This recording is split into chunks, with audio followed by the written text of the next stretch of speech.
Presiden Amerika Serikat ke-47, Donald Trump, kembali menjadi sorotan setelah melontarkan serangkaian klaim kontroversial terkait hubungan Amerika Serikat-China. Dalam beberapa pernyataan publik akhir-akhir ini, Trump menegaskan bahwa Amerika Serikat dihormati di seluruh dunia dan mengklaim telah terjadi komunikasi intensif antara dirinya dengan pejabat tinggi Beijing.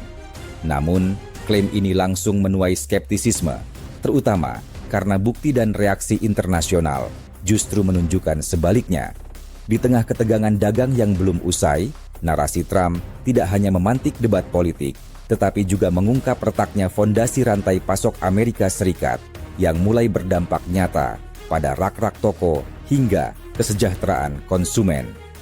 Klaim Trump versus realitas diplomasi Amerika Serikat, China. Trump yang kini sedang dalam masa 100 hari pertamanya, berulang kali menyebut bahwa dirinya masih memiliki jalur komunikasi khusus dengan pemimpin Cina.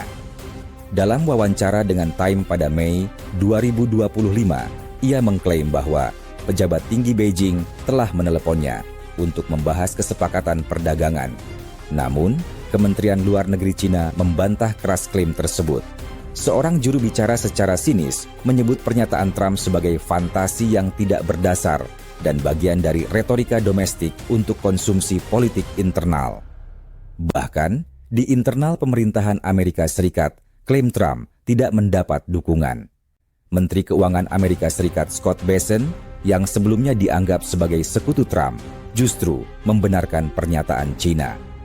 Dalam konferensi pers terpisah, Bessent menegaskan bahwa tidak ada pembicaraan tarif yang sedang berlangsung dengan Beijing.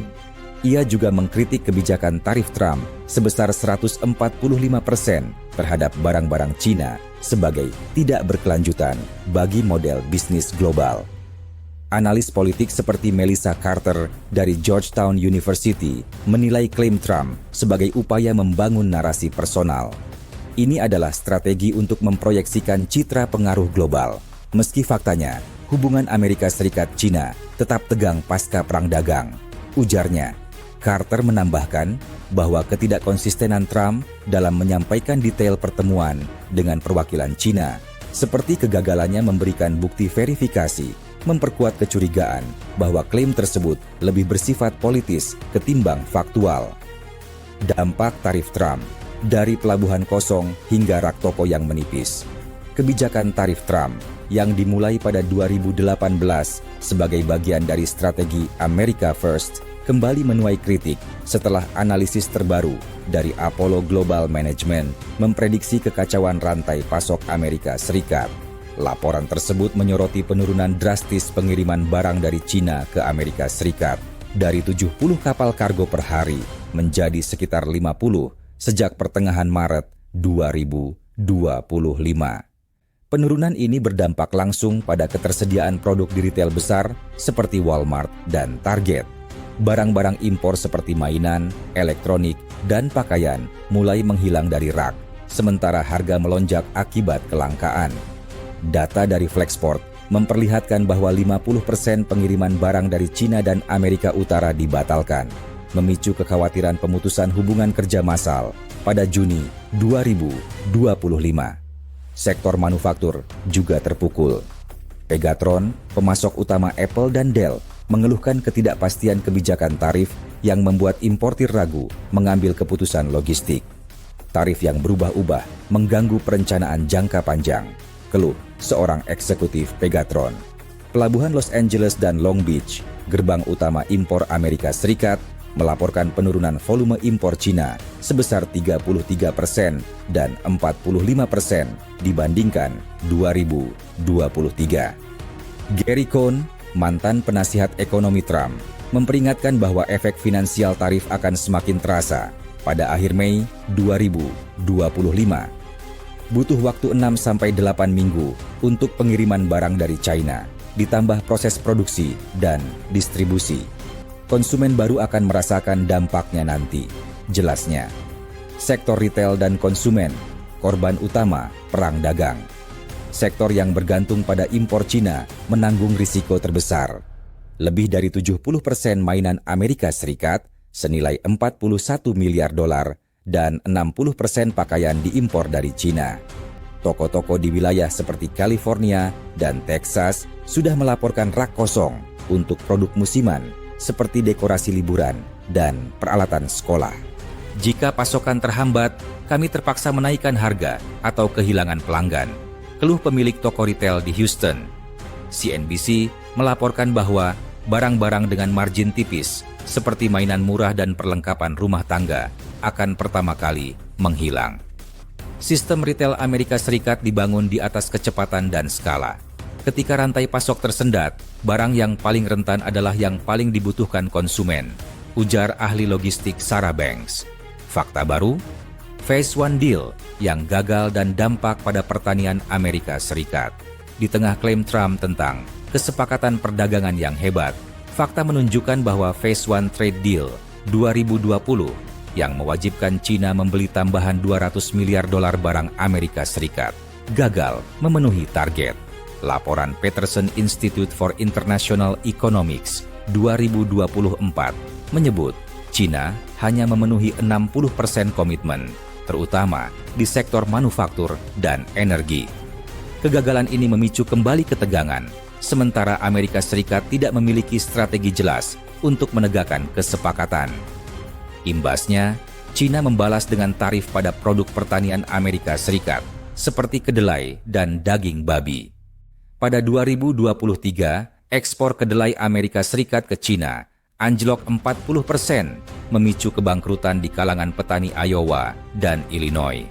Pemerintah federal terpaksa menggelontorkan subsidi 28 miliar dolar untuk menyelamatkan sektor pertanian, kebijakan yang dikritik sebagai penggunaan uang pembayar pajak untuk memperbaiki kesalahan Trump sendiri. Perang teknologi dan pergeseran rantai pasok global.